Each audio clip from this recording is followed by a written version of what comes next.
Kemudian yang bersangkutan ditangkap karena ditetapkan telah melanggar pasal 14 dan pasal 15 Undang-Undang Nomor 1 ya. Kalimat ini sebenarnya merupakan kritik yang membangun KUHP kita yang baru ini. Kemudian disahkan. Di mana di sana diatur dengan jelas ketika kita memberikan penghinaan kepada TNI, kepada Polri, kita bisa dipidana. Yang belum ada aturannya saja sudah dicari-cari. Apalagi nanti kalau aturannya sudah ada. Salam Pancasila dan salam penegakan hukum. Sahabat Rumah Pancasila mengirimkan sebuah fakta yang terjadi di Maluku dan diminta kepada Rumah Pancasila untuk membahasnya secara hukum dengan kacamata Pancasila. Sekalipun perkara ini sudah selesai melalui restoratif justice di daerah Maluku. Di Maluku ada seorang laki-laki yang bernama Thomas Madalis. Kebetulan yang bersangkutan menaikkan sebuah tulisan di akun Facebooknya dengan tulisan berbunyi sebagai berikut, saya bacakan. Orang Maluku itu jago makang puji. Makang puji itu maksudnya suka dipuji. Makan yang kejar rekor muri sembarangan. Hasil makan papeda sekarang minum pala. Padahal pala Maluku kalah dari Aceh. Sagu kalah dari Riau. Marpaleng bikin diri karas. Coba rekor tanam sagu dan pala terbanyak supaya kuota penghasil itu jadi nomor 1. Masa untuk berpikir begini saja sulit?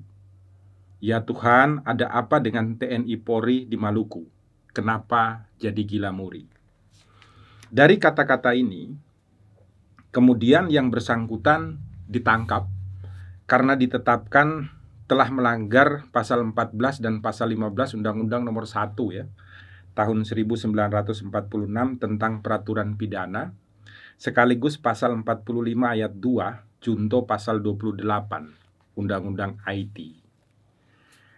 Perkara ini kemudian berdasarkan perintah Kapolda Maluku dilakukan restoratif justice. Bagaimana pandangan Rumah Pancasila terhadap perkara ini? Kalau Rumah Pancasila melihat kepada kalimat yang dibuat oleh saudara Thomas Madalis ini, kalimat ini sebenarnya merupakan kritik yang membangun agar masyarakat Maluku lebih mengedepankan untuk menanam sagu dan pala, sehingga menjadi lebih banyak supaya nanti dapat menjadi nomor 1 secara tidak langsung. Ekonominya masyarakat di daerah Maluku akan naik. Dan sebuah kritik kepada TNI dan Polri yang melakukan kegiatan itu. Kenapa hanya dengan makan dan minum pala? Kenapa tidak dibuat dengan cara menyuruh orang Maluku menanam sagu dan kemudian menanam pala? Sehingga apa? Sehingga ekonominya justru meningkat. Masuk muri sama-sama, tetapi ada yang hasilnya positif dan lebih baik daripada hanya sekedar mendapat rekor untuk makan dan minum. Paling tidak keinginannya seperti ini. Tetapi kemudian yang bersangkutan ditangkap dan diproses secara hukum. Untungnya adalah Bapak Kapolda Maluku ini mampu secara Pancasila melihat jalan keluar terbaik untuk perkara ini. Mampu untuk menerima kritik dan masukan dari masyarakat secara baik. Dan melihat bahwa kritik ini sebenarnya membangun.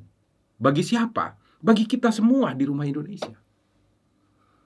Kapolda Maluku telah memberikan contoh kepada kita secara baik dengan penerapan restoratif justice. Karena restoratif justice itu mengatur juga tentang apa? Tentang sebuah perkara yang dihentikan, khususnya yang berhadapan langsung dengan undang-undang IT.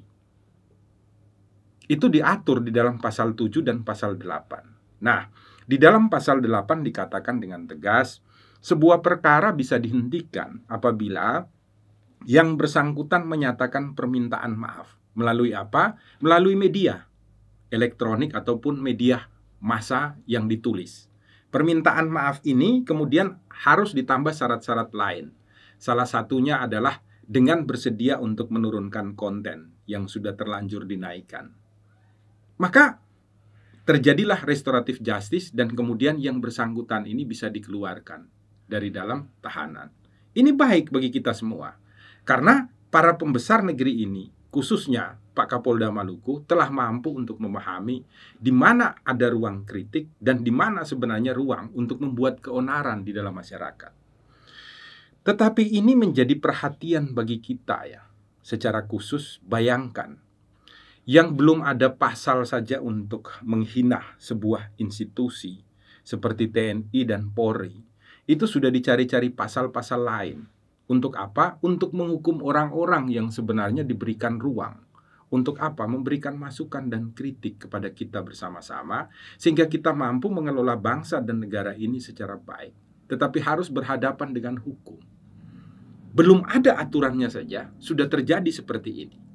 Untungnya ada pimpinan yang mampu menanggapi secara benar. Nah, sekarang Anda bisa bayangkan bagaimana kalau RKUHP kita yang baru ini kemudian disahkan, di mana di sana diatur dengan jelas ketika kita memberikan penghinaan kepada TNI, kepada Polri, kepada bupati, kepada wali kota, gubernur, kepada presiden, kepada DPR, kita bisa dipidana. Yang belum ada aturannya saja sudah dicari-cari. Apalagi nanti kalau aturannya sudah ada.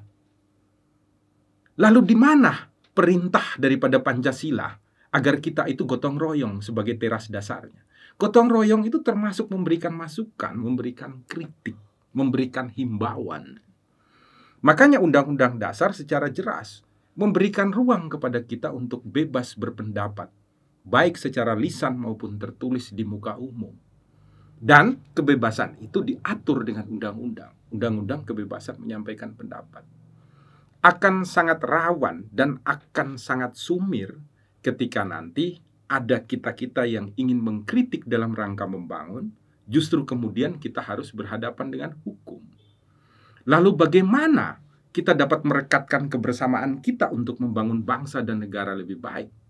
Contoh jelasnya dialami oleh salah satu warga negara Republik Indonesia, Thomas Mandalis, yang sebenarnya hanya ingin agar dirubah murinya itu adalah dengan menanam sagu dan pala yang banyak dan nomor satu. Tetapi ditanggapi secara berbeda, sehingga kemudian yang bersangkutan harus berhadapan dengan hukum.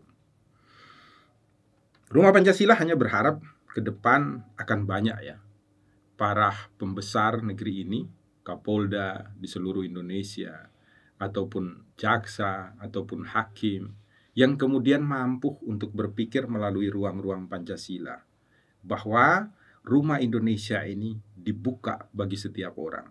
Untuk apa? Memberikan kritik, memberikan masukan, memberikan himbauan, untuk kita mampu bekerja secara baik, secara tepat, dan secara benar. Guna apa?